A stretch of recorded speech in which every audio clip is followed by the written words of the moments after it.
First story. Writing on the wall. When I was younger, there was a ruined building at the bottom of our street.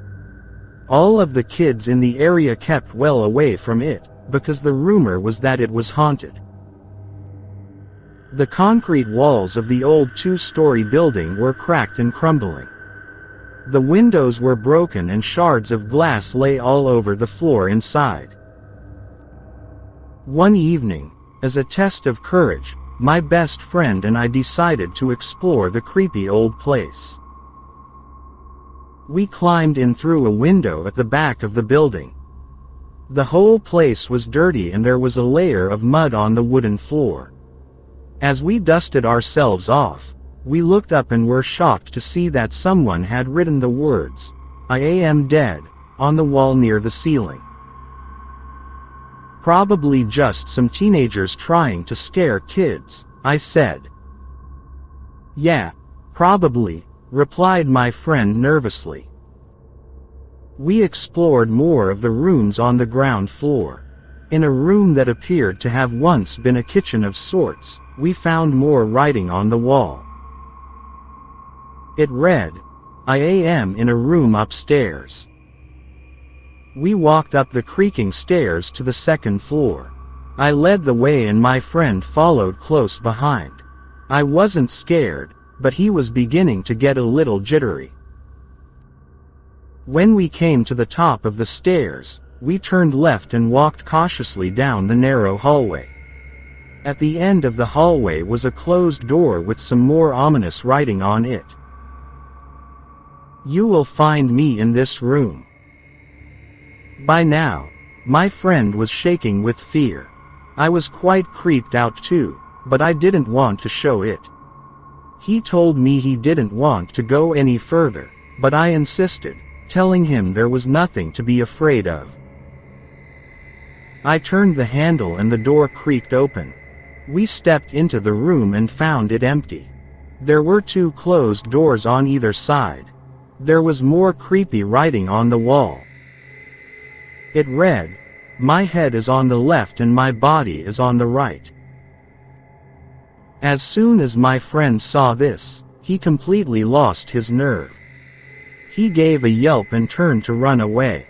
I caught hold of his arm, but he shook me off and fled out through the open door.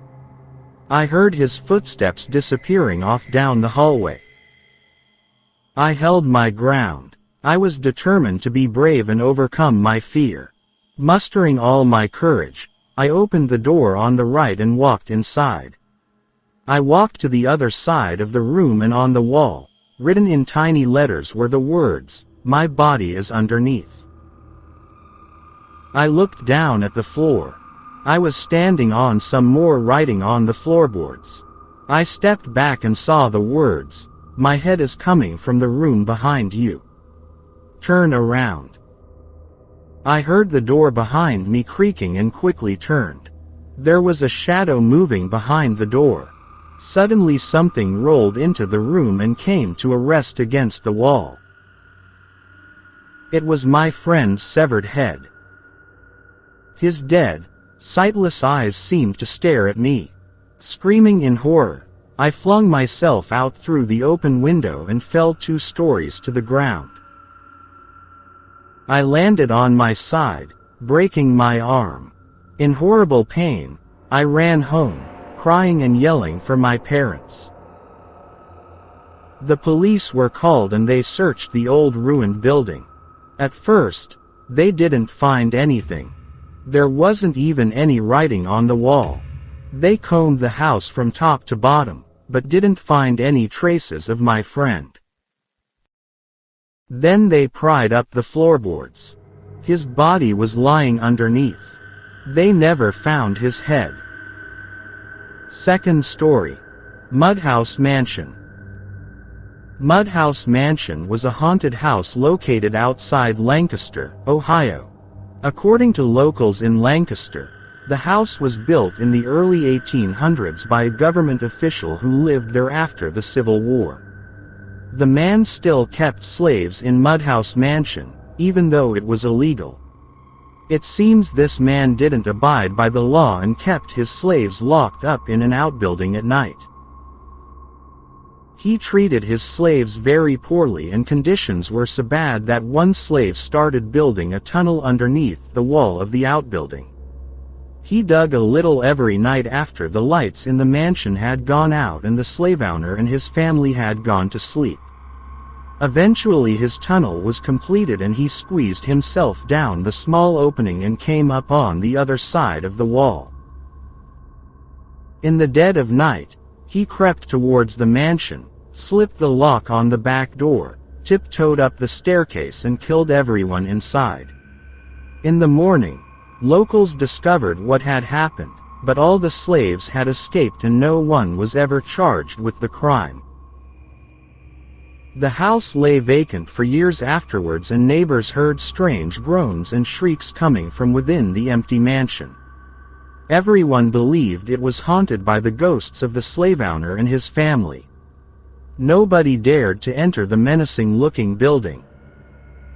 According to local legend, a man actually did buy the house in 1892 and moved in with his wife and their 3 children. Neighbors saw the family moving in, unloading their belongings from trucks and carrying them into the house. And then, nothing. Neighbors never saw them again. The family never left the house. Neighbors thought it was very odd for a family of 5 to spend all their time indoors. When one neighbor looked out her bedroom window, all she could make out was the figure of a woman, dressed all in white, standing at the second-floor window. The figure wasn't doing anything, just standing there, staring at her. When the neighbor looked again, the following day, she saw the figure again, standing in the same position. Every day, whenever the neighbor looked at Mudhouse Mansion, the figure was always there, standing in exactly the same position. Mudhouse Mansion Story. Mudhouse Mansion Story. On the 10th day, she called the police and asked them to investigate. When policemen broke into the mansion and climbed the stairs to the second floor, they were greeted by a terrible sight. All 5 family members were hanging lifeless from the ceiling. They were all dressed in white nightgowns. It appeared that they had taken their own lives. The figure the neighbor had seen was the mother of the family. And she hadn't been standing at the window, she had been hanging there for 10 whole days. Mudhouse Mansion. Mudhouse Mansion. After that, nobody would live in the house and it has remained vacant to this day. People still come to visit the old mansion, but the current owner will not allow anyone to enter the property. Sometimes, she sits outside with a shotgun in her lap, to frighten off trespassers. She is afraid that if anyone goes in, they will never come out alive. Local children call it Mary's house, and tell each other that the famous Bloody Mary of legend grew up there. People who live in the area say that on cold dark nights, you can sometimes still see the figure of a woman, all in white, standing motionless at the second-floor window. Third story. Kaimuki House. There is an infamous haunted house in Honolulu, Hawaii that the locals call Kaimuki House. Some people call it Hawaii's Amityville Horror. In the summer of 1942, the house was occupied by a single mother and her 3 children. One night, the police were called to her house. They found the hysterical woman in the front yard screaming, "She's trying to kill my children." When they entered the house, the police officers stumbled onto a scene that they would never forget. The 3 children were being thrown around the room by an invisible force. The officers watched for over an hour, unable to do anything, as the children were beaten and strangled by the unseen entity. The incident was on the front page of the local newspaper headlines for several days. Years later, 3 girls were sharing the house. One night, they started to hear strange noises. It sounded like someone was moving around and talking. One of the girls felt an invisible hand on her arm. They called the police. When an officer arrived, he found the three girls standing outside the house with a look of sheer terror on their faces. The girls decided to go and stay with one of their mothers, and the policeman decided to follow them to make sure nothing happened. However, on the way, the police officer saw the girl's car pull over into a parking lot. The girl in the front seat was struggling with something invisible that was trying to strangle her. When the policeman jumped out of his car and tried to rescue the girls, he felt a strong calloused hand grab his arm and twist it. Suddenly, the door of the vehicle flew open and the girl was thrown out onto the road. She was clawing at her throat as if someone was choking her. They were unable to do anything to stop the attack and were forced to watch as the woman was strangled to death. In 1977, a Japanese couple moved into the haunted house in Kaimaki. They didn't know anything about its history. On their first night in the place, the wife woke up at midnight because the bedroom was very cold. When she looked around, she was horrified to see a ghostly white figure floating in midair. It was a woman with no arms or legs. When the wife tried to wake her husband, the figure disappeared. The next day, the couple were so disturbed by the apparition that they contacted a priest. He advised them to make offerings of bread and water to the spirit every night. He said it was Akasha, a Japanese demon, caused by some horrible murders that had occurred in the house years before.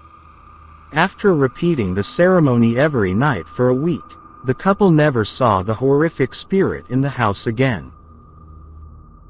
These stories are just the tip of the iceberg.